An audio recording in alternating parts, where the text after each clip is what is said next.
Okay, good work. Sorry for the delay.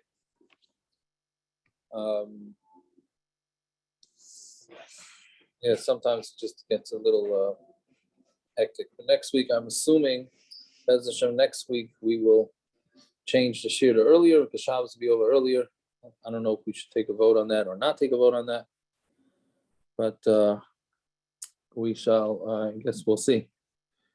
Again, where the shir is Lila Nishmas Ayaleib Candelabra ben Yeshua Adam Zalman, and Lila Nishmas Yehuda Shimon Candelabra ben Yeshua Yosef Moshe. Then the Shamas should have an aliyah. Okay, so again, for anybody who has questions, please post them in the chat, and we'll try and get to them. So, just to review from where we were holding the last couple of weeks, I think this is the third week, right? This is the third week that we're doing the share. Is it the third week? Yeah, I think so. So the first week we discussed that, again, the Muksa is the Rabbanon, and it was created by the Chachamim in order to make Shabbos a more Shabbos-dik, right? That would be the proper word, to make it a more Shabbos-dik thing. But again, it's up to the Chachamim, because they made the Gezerah, so they were able to tell us exactly which things they make Muksa and which things they don't make Muksa. So that was basically the Hakdama to it. And then we said that there's 5 types of Muksa, but before that, we said really everything is Muksa. Everything starts off as Muksa, meaning there's something called Kli Shemalachta Leheter, the utensils that would be used for heter, which is anything, a chair, a table, etc. So we also said that a Kli Shemalachta Leheter does not apply to books, food, clothing, and jewelry, meaning that could be moved as much as you want, whatever you want. But anything after that, like a chair, theoretically, you would not be able to move a chair unless you had a reason. Now, again, practically, we said that there is no real application to this Muksa, because whenever you're moving a chair, you're moving it for a reason. When you move a table, you're moving it for a reason. Right? The only thing we said is that maybe if you're nervous about something and you're just moving things just because you're fidgeting, and if you're fidgeting because you need it for your real nerves, then that would be okay. If you're just bored, like we said during a speech, let's say, so you're just moving something back and forth, then that would be a problem, right? So then that's hold on one second, please.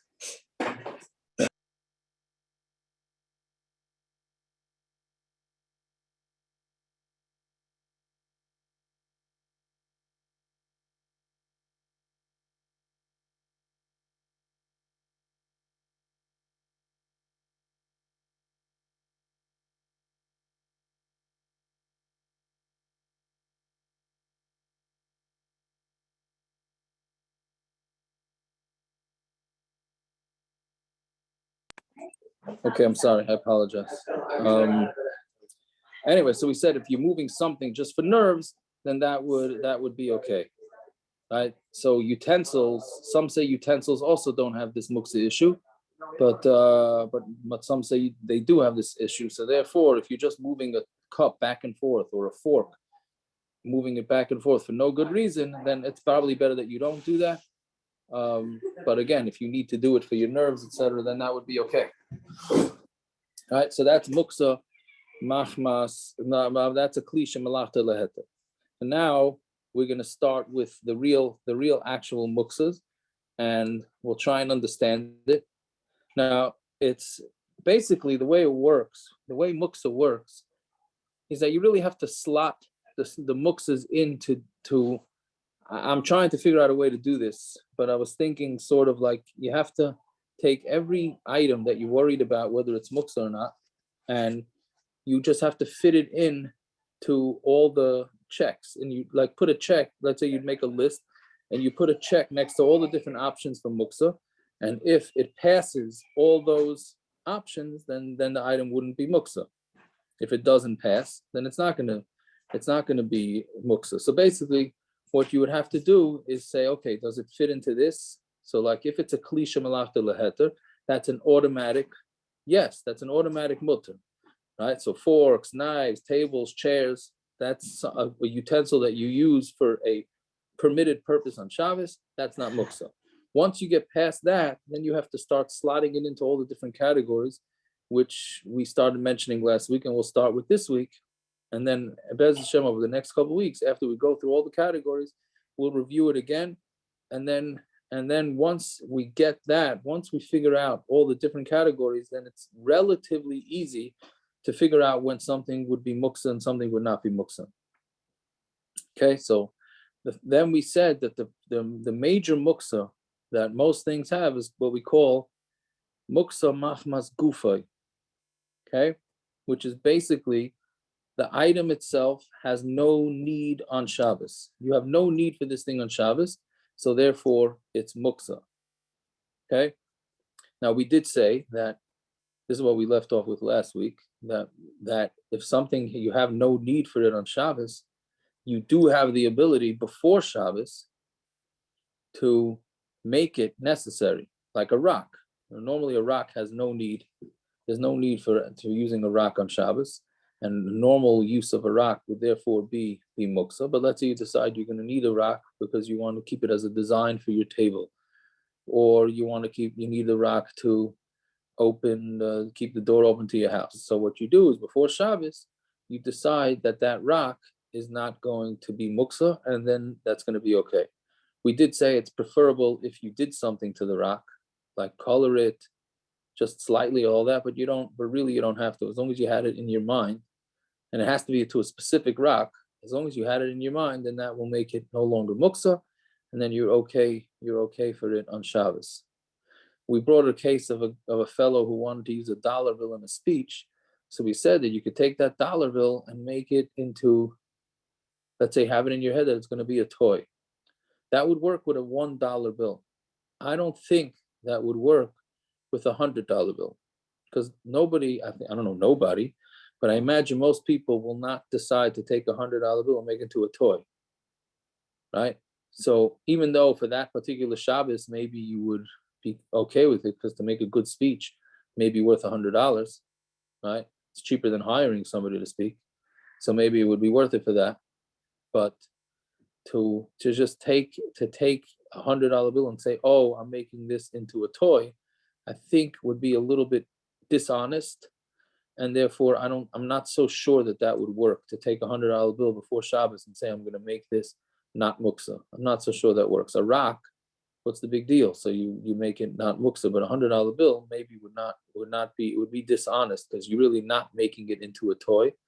And right after Shabbos, you're going to keep that $100 and not want it to be wasted. Okay, so that's that. So now so muksa machmas gufa is basically everything else that we haven't mentioned is going to be muksa machmas gufa, right? So like what? So rocks, sticks, dirt, food that's not edible, it would be muksa. Frozen meat, that's a case that comes up fairly often. Frozen meat, the Gemara says, would be muksa.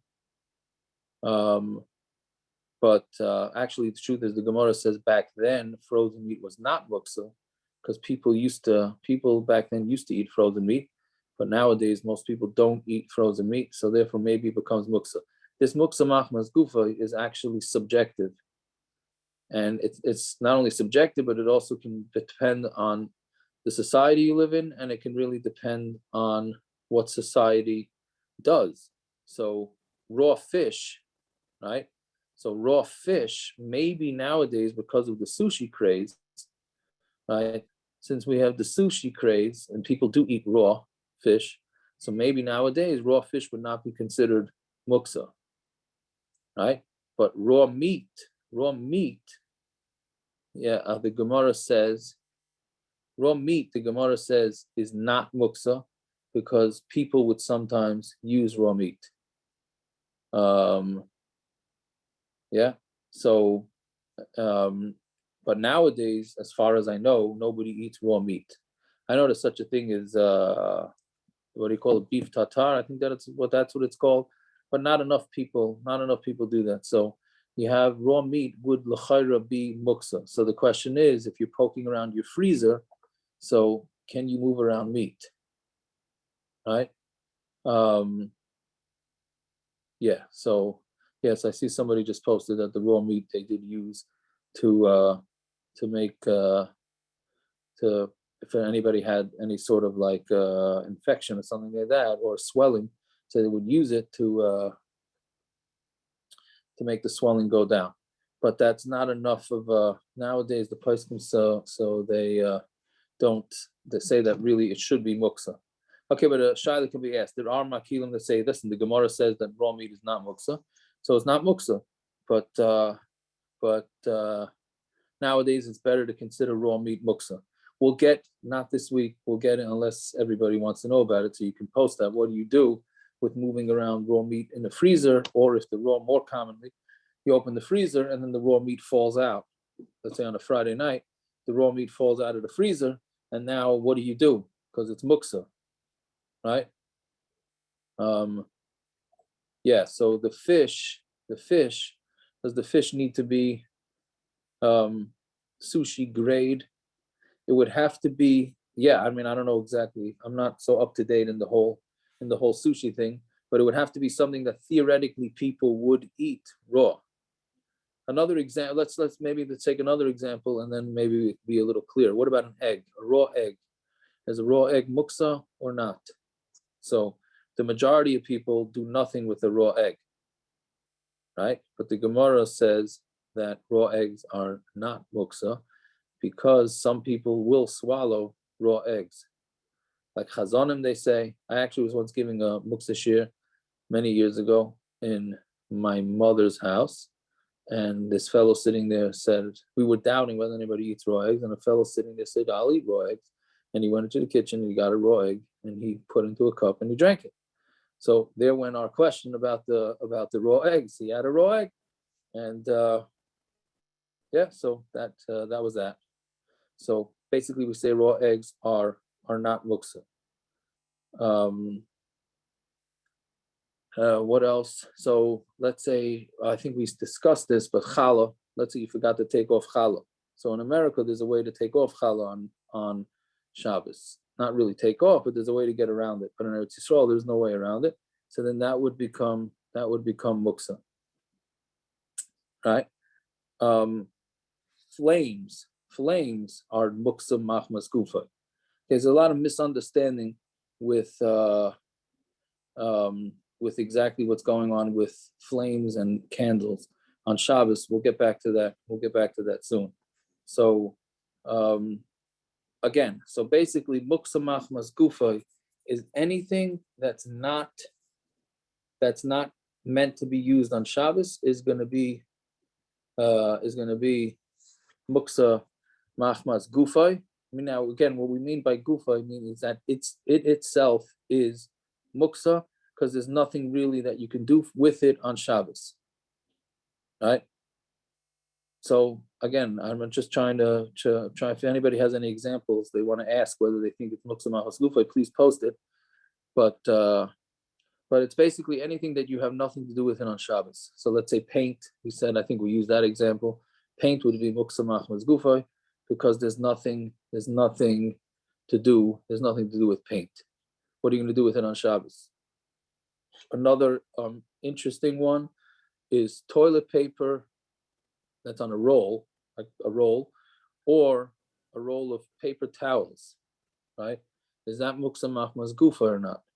Because there's really nothing you could do with it because you're not supposed to use that on Shabbos. However, in a desperate situation, if somebody's caught in the bathroom and they don't have anything, so then you would rip it not on the perforations, and you'd rip it with a shinui. So then maybe it's not considered muksa machmas gufa, because theoretically you would be able to use it. Okay, so that is a question. In b'shas hatchak, we would certainly say that you could move it, but lechatchila one should not be moving rolls of toilet paper, even again, though it's machlokes. But that's one of the examples of things that theoretically you should not touch it, but since there is a scenario where you could potentially use it, then maybe you can be lenient. Now, that's Muksa Machmas Gufay, but then there's something. It's really jumping the gun, but we have to discuss it now because that's where all the shilas come in, and that's where a lot of the lack of clarity with what type of muksas you're allowed to move comes in. So there's something called kli shemalachta le'isser. We were discussing kli shemalachta leheter. Those are utensils that you can use for heter, forks, knives. You use that for heter, chairs, tables, etc., etc. Right? But then you have what's called kli shemalachta le'isser, which is basically what it is.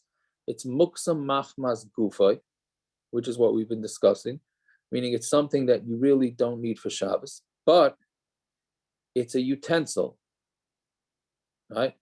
So since it's a utensil, the Chachamim were more lenient and allowed in certain situations muksa utensils to be moved. Okay, again, the utensil it's muksa machmas gufay, but since it's considered a kli, it's a utensil, so therefore we are going to allow it to be moved in certain situations. But again, it has to fall under the category of a utensil. If it's not a utensil, then we never will have that heter.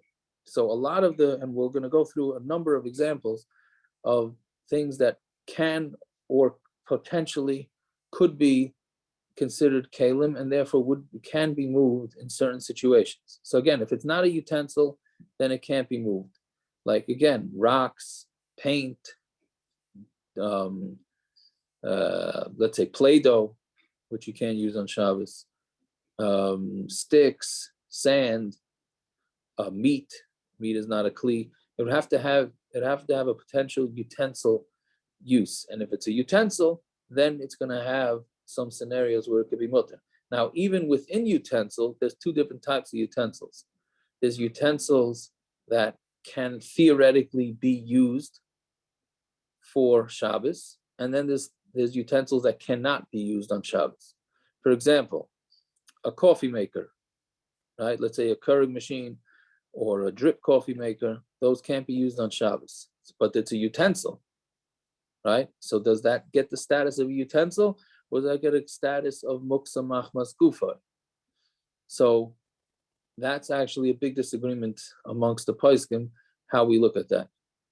So some say that if it's a utensil that could potentially be used on Shabbos, which the classic example is a hammer, right? So a hammer, even though it's normally used for Isser, because a hammer is meant to build with, which you can't do on Shabbos, but it can be used to break open nuts, or it can be used to rip open packages, or whatever it is. So there is a potential use for a hammer on Shabbos. So that is the more lenient of what we call kli shemalachta le'isser, a kli whose normal malachas ve'isser. Then you have a stricter standard of kli shemalachta le'isser, which is a utensil used for isser, but there's no way to use it on Shabbos, at least in a major, 99.9% of situations, you would not be able to use it on Shabbos, like we said, a coffee maker. So there are those poskim that say that even though it's a utensil, since there is no use for it whatsoever on Shabbos, it cannot be moved. It has the status of muksa machmas gufay, and it can't be moved even though it's a utensil, right? But other poskim say no, we don't differentiate. We don't differentiate between that and muksa machmas. If as long as it's a din of a utensil, then you can move it. Okay, so we're going to get to some of those examples in a minute. But now, what is the heter of muksa of a kli shemalachta le'isser? What are the heterim? So there's basically two heterim of kli shemalachta le'isser, and this is probably as important of a Yesod to understand about Hilchos Muksa to know when we're allowed to move things. And that is if it's a utensil, and the utensil is meant to normally be used for something you're not allowed to do on Shabbos, it could be moved for two reasons. One, you need the utensil for something, which again, the classic example is you need the hammer to break open a nut. So that's called the gufay. It's tzarich gufay. Again, I don't know why the place can use the word gufay. All these words of gufay can actually be pretty confusing. But again, it's a kli shemalachta le'isser, and you're using it for gufay, right? Meaning it itself, you need the body of the muksa for something that you would be able to do. Again, the hammer on Shabbos is meant to build with, so it's a kli, but it's for isser. But if you need it for heter, like breaking open a nut, then that would be okay, right? That's pashut. That's one case, and the other case would be you don't need the hammer, but you need the place that the hammer is. So let's say Friday afternoon, somebody left the hammer on the table. Now you need to set the table in order to set the table, you need to remove the hammer, right? So then you need the place where the hammer is, so then you'd be allowed to move it. Okay, but the reason for this heter is because it has a din of a utensil, and since it has a din of a utensil, it's allowed to be moved. Again, two reasons the Rabbanon allowed this utensil to be moved. Not two reasons, but two ways that they allowed it to be moved. One, if you need the utensil, and two, you need the place where the utensil is. So you're going to ask to yourself, why are they allowing this? So the answer is, again, this is the Rabbanon who made the Gezerah, and therefore they had the wherewithal to imata things. And they said that for certain situations, and it's not going to be a lack of covered, it's not going to be a lack of covered Shabbos by moving this. So therefore they allowed it. So again, if it's Muksa machmas gufa, you wouldn't be able to move it. If it's kli shemalachta le'isser, then you would be allowed to move it. So again, let's take a scenario. There's a rock, right? Somebody comes in and left a rock on your dining room table from before Shabbos. Okay, so now you need to set the table. A rock, we said, is not a utensil. You would not be allowed to move the rock. Now, there are ways that you can move the rock, which I don't think we'll discuss tonight, but in future weeks we'll discuss it. There are ways to get rid of that rock. Don't worry, if that situation happens, you'll get the rock off the table. But if it's a rock, you would not be able to move it off. If it would be a hammer or any sort of utensil, then you could just take the hammer and pick it up and move it to wherever you want to take it. Meaning once it's in your hand, you don't just have to take it off the table and then drop it right next to the table. Once it's in your hand, you can take it and move it to wherever you want. You can bring it upstairs, you can bring it downstairs, bring it to the garage, bring it to the basement, etc., etc. But again, if it's a kli, then you're able to move it, either because you need the kli or you need the place where the kli is. But if it's not a kli, then you would not be able to move it, at least not regularly. You'd be able to move with a shinoi, well, at least we'll clarify it a little bit. You can move with a shinoi, you could shake the table and knock the rock off, you could kick it. Like Bez Hashem, we'll get to that. So again, I just want to reiterate this because there's a lot of confusion with it, and it pretty much, most of the shilas that come up in Hilchos Muksa come up with this. If it's Muksa machmas gufay, you cannot move it. If it's Muksa, but it happens to be a kli, then you would be allowed to move it either because you need the kli or you need the place where the kli is. Okay, so I've been noticing some people texting things. So a crock pot base, right? That's a fairly common question. Can you move the crock pot base? Now, a crock pot base is a kli, right? That's for sure. It's a utensil, and it's a kli shemalachta the isser, right? It's a utensil that you would use for isser, but it's a utensil, right? So now, can you move it if you need the place where it is? So the problem is, like we said, that there is an opinion that says that a utensil that's meant for isser, that has no potential to be used on Shabbos for anything mutter, maybe does not have this heter. But so if you go with that opinion, you would not be able to move the base. However, the majority of the poskim don't go with this chumrah, and if you need that base to be moved, you could rely on the opinions that say that any kli, anything that's a utensil, even if there's no possible way to use it on Shabbos for a heter reason, you still can move it if you need the place. So since you need the place where the crock pot is, you'd be able to move it. Now, if you don't want to get involved in the question, so then you could just move it with the back of your hand, and that might be a better way to move it. But we're not getting involved with that now. When you can move muksa with the back of your hand or not. But again, since it's a utensil that's meant for isser, you'd be able to move the crock pot. The same thing would apply to a hot plate. Same thing would apply to an urn, right? A lot of times the urn is stuck under the countertop, and you want to pull it out in order to be able to take coffee easy, or you want to pull it off the edge of the counter. That would be mutter to move on Shabbos, again, because it's a utensil. Yes, it's muksa, and I imagine many people think they can't move the urn because they say, "Oh, it's muksa, it's fire, it is that." Yeah, but it's a utensil. Since it's a utensil, utensils are allowed to be moved if you need the utensil or you need the place where the utensil is. So if you need to pull that urn so you can take coffee easier, then you're allowed to move the urn. And then when you want to move it back, you move it back because you need the place on the counter where it was. You need the place that it's occupying. So then that would be okay. Again, the reason why you're allowed to do it is because it's a utensil, right? And it's a utensil you're allowed to move for the place or because you need the utensil, okay? So another classic example is tefillin. Okay, now tefillin, some say tefillin is a kli, meaning our tefillin, with tefillin we don't put on Shabbos. So tefillin therefore should be muksa, because since you don't put tefillin on Shabbos, you have no need for them. Right? Some say tefillin are not muksa. There are opinions that say tefillin are not muksa on Shabbos because you can theoretically put tefillin on. You just can't put it on for the mitzvah. But if you wanted to put it on for style, let's say, which I'm not saying that's the proper thing to do, but theoretically you wanted to put on tefillin and to show somebody how you put on tefillin or what tefillin look like, so then some say that would be allowed because they're not muksa at all.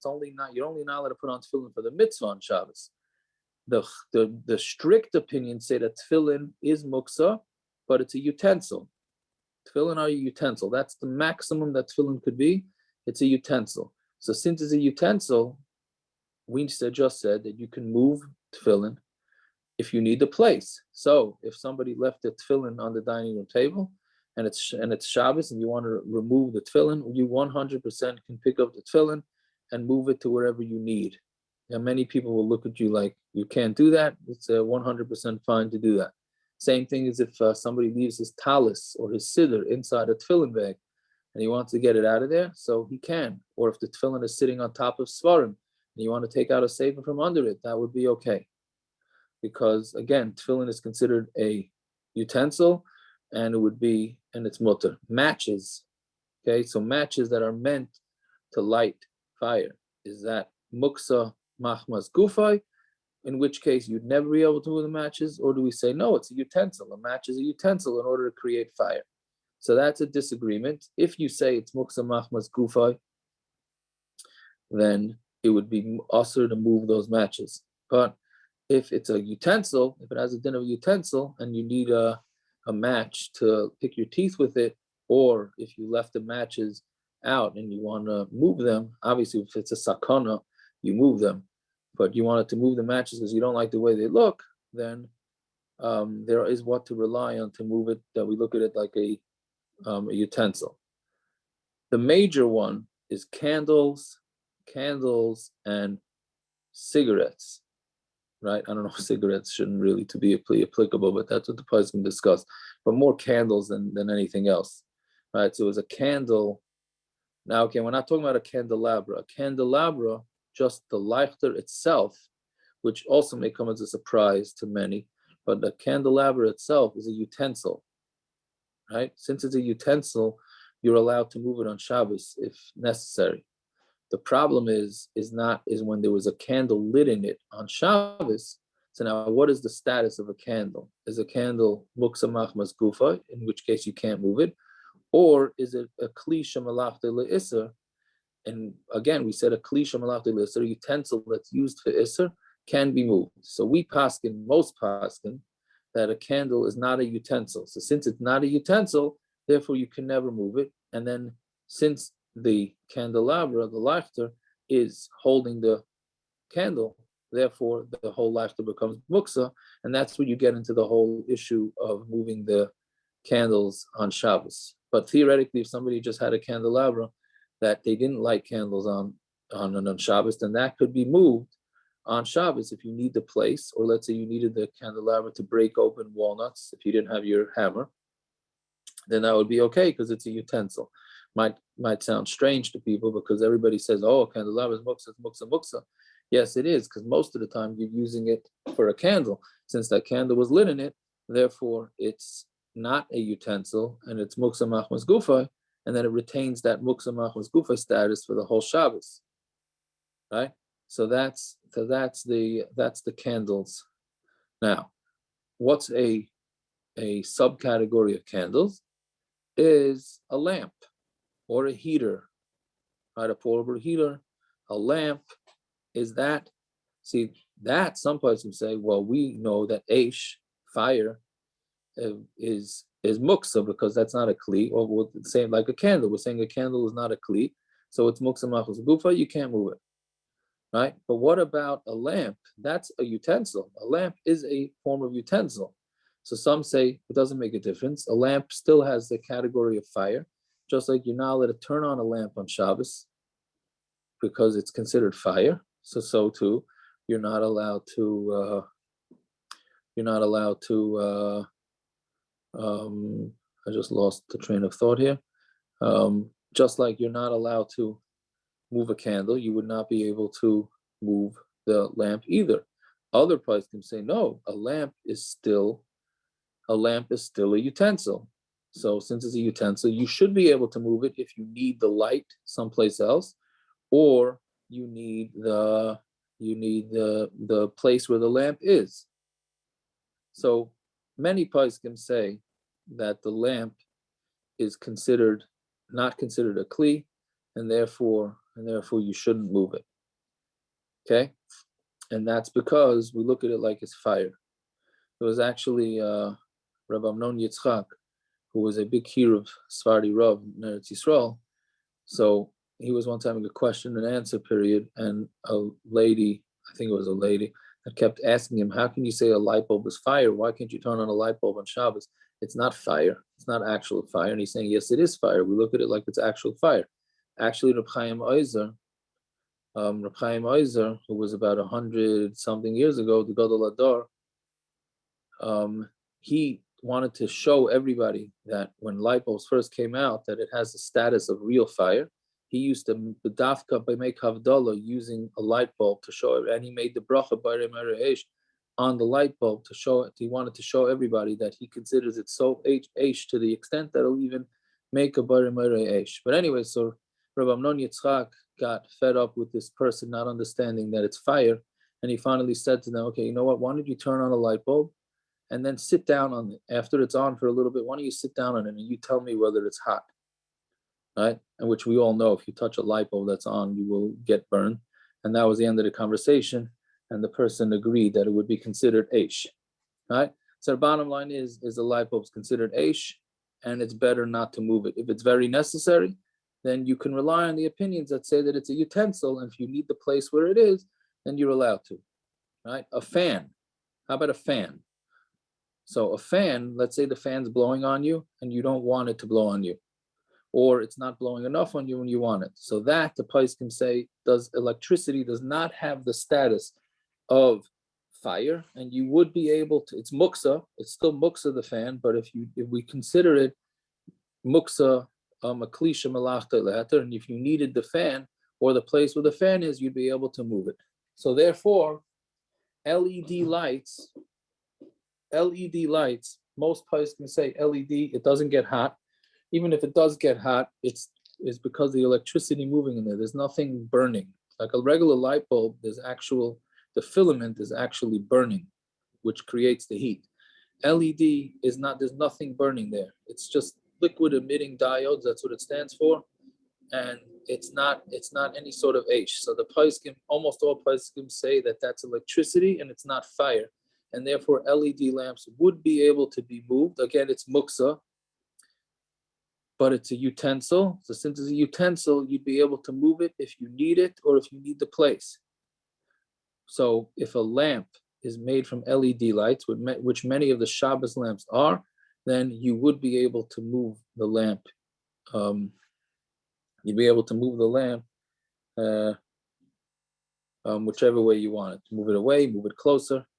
But one interesting thing is, let's say the lamp was off from before Shabbos. Let's say you forgot to put on the lamp, right? And now you need the place where the lamp is, then that's Muksa, but it's for sure, according to all opinions, a Kli Shemalachta Le'isr. If it's on, it may take on the status of fire, and therefore it's not a utensil, and therefore you wouldn't be able to move it. But according to all opinions, if the lamp was off from before Shabbos and you need the place where the lamp was, then you'd be able to move it, because it's certainly a utensil, and it's a utensil can be moved if you need the place. I hope we're being clear with that. So LED would be okay.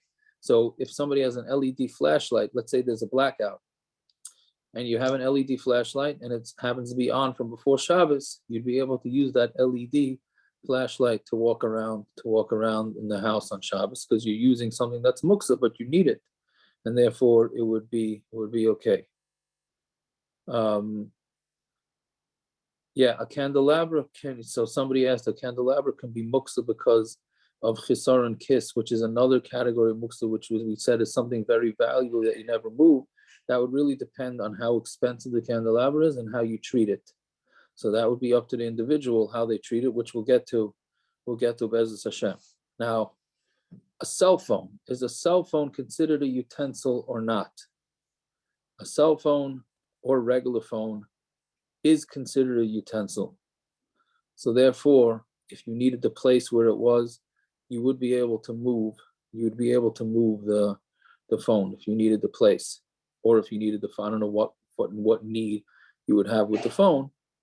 For the place for the phone, you would be able to rely on the opinions that say that a utensil can be moved on Shabbos even if there's no use. Again, to reiterate, we said that there's a disagreement in the poskim whether a utensil Kli Shemalachta Le'isr that has no potential use of heter whatsoever can be moved on Shabbos. Does it fall under the category of Kli Shemalachta Le'isr, which can be used if you need it or for the place?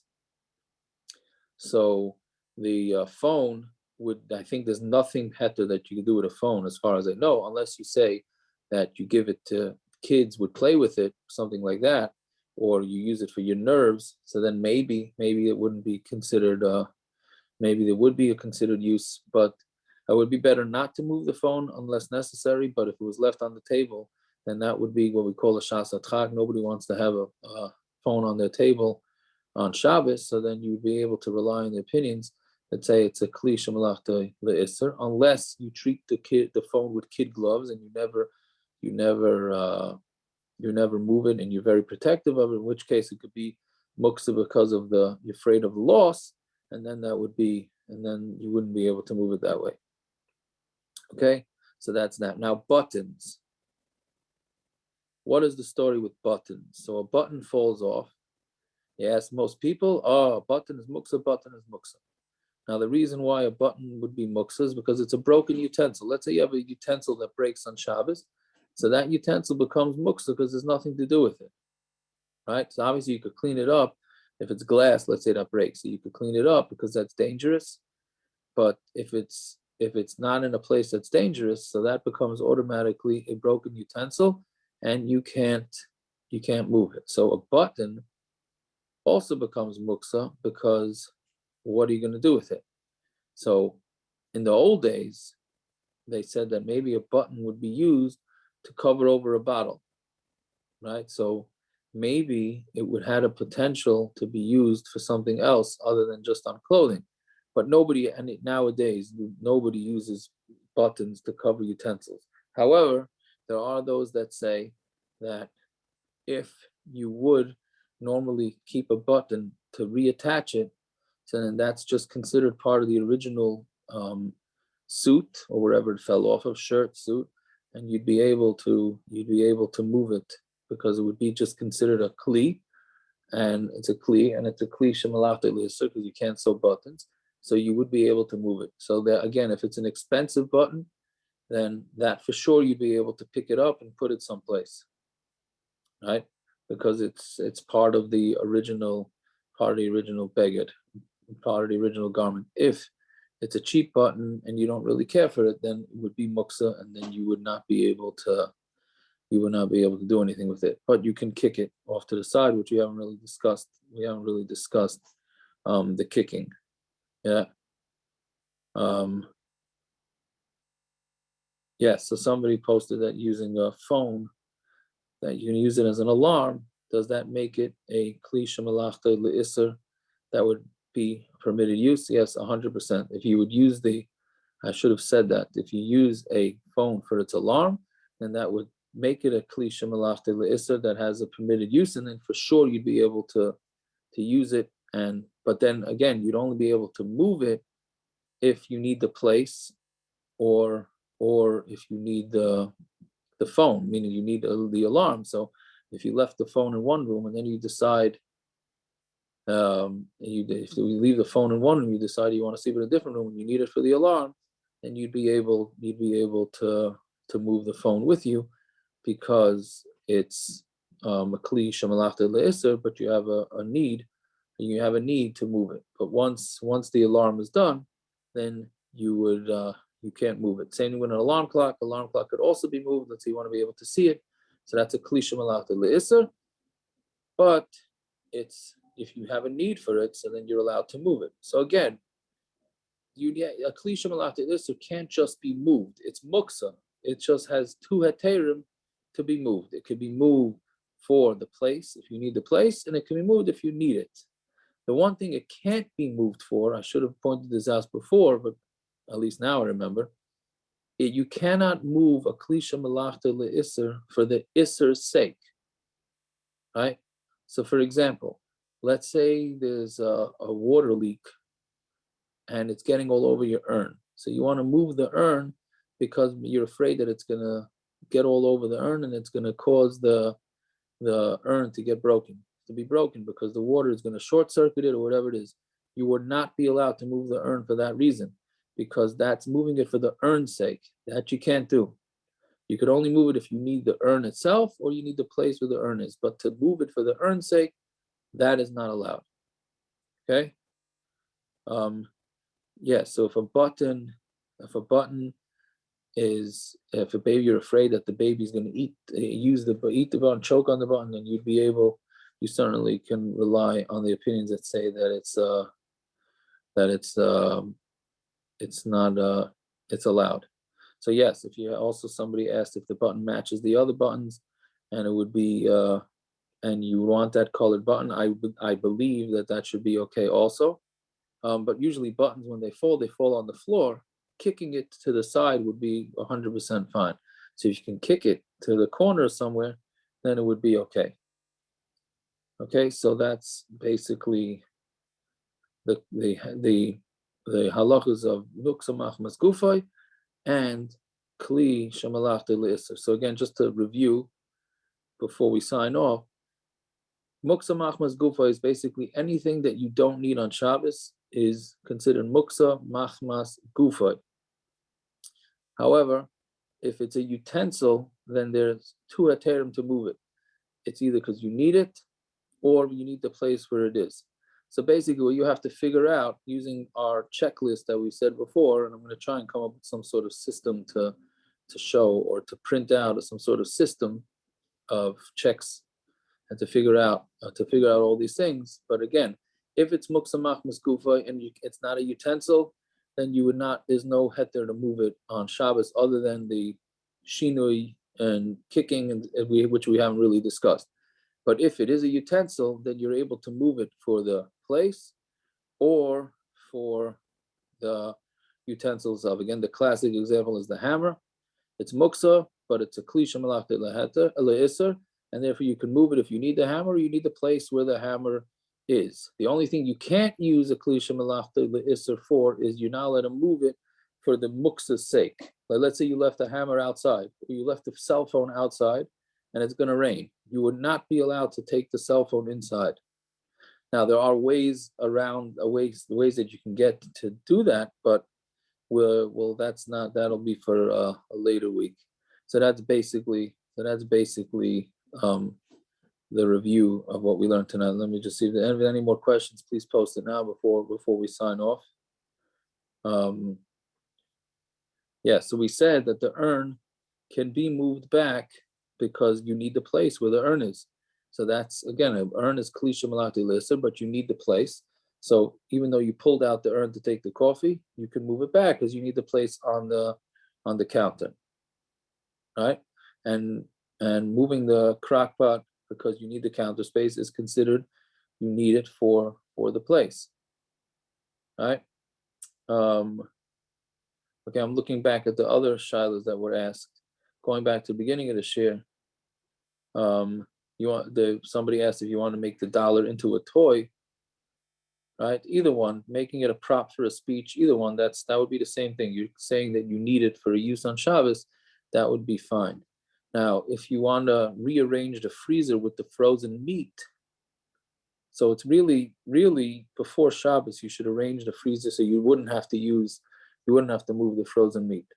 But the best way to move the frozen meat would be to push it with something else.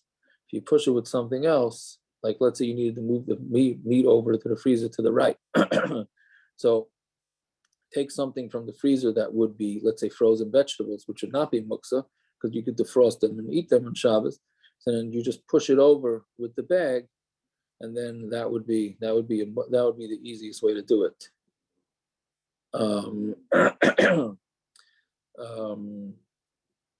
But if it falls out of the freezer, then that's a little bit tougher. So if it falls out of the freezer, then the only way to be able to move it back in would be to do it with the body. So I don't think it'd be easy to kick it into the freezer. So the best way to do it would be maybe if you'd normally be able to pick up the meat with one hand, you pick it up with two hands, then maybe that would be a way of doing it, or get somebody else to help you with it, and that would be a more mutter way of moving the meat. Can a muksa item be left lechatchila knowing you'll need to move it later? You should not rely. That's a good question. I should have discussed it, and we'll review this Bez Hashem next week because there's a lot here. You should not lechatchila rely on using a klisha malachta le'isr if you don't have to. Meaning, if you could put your phone with the alarm where you anticipate going to sleep, then it's better to do that before Shabbos. There's actually a discussion in the Paiskim, as let's say you have the hammer sitting in the dining room next to you and you want to use it to break open nuts. But you have a nut cracker in the kitchen. You're just too lazy to get it. Is that a heter enough is there a heter to just use the hammer, or do you have to get up from the table and go into the kitchen? So that's a debate amongst the Paiskim. Some say you would be able to, you are mechuyev to get up and go get the nutcracker, and others say if it's easy, then get up and get the nutcracker. If it has any sort of tircha, then don't. So you just use your judgment over whether you should, if it's really difficult for you or not. If it's difficult, then 100% use the hammer. What I'm wondering about is, let's say it's not so difficult, but you want to be able to use it as opportunity to teach Muksa to people at the table, because they may look at you like you're a little crazy for using a hammer, but you have an opportunity to say, hey, there's something called Muksa, and there's something called Klisha Malachti Lisser, and you'd be able to explain it to them. I just wonder, I'm not sure, I would lean to say that it's okay, that you use it as an opportunity to teach some Muksa, and maybe that would be okay. Okay, so using a scissors to cut off tags from clothing. So a scissors is a klisha melachta le'isser, right? Normally a scissors is used for something for things that are usur. Basically, use it for sewing or for cutting things, which you're not allowed to cut things down to size on Shabbos. So you want to be able to use a scissors to cut off tags from clothing. So that's a need. So that would be a klisha malachta le'isur, that you're using it for the scissors. Using it for because you need the scissors, and that would be mutter. Yes, of course, it would be better to remove the tags from before Shabbos. But if you didn't, then it would be allowed. Same thing if you needed the scissors, you decide to cut some food with the scissors. So it's no different than the hammer. If you have a need for it, then that would be okay. All right. So I hope that was clear. Seems like there's less people tonight. I don't know if there's something going on, or maybe people are dropping out because Muksa can get technical, which means I got to do a little better job.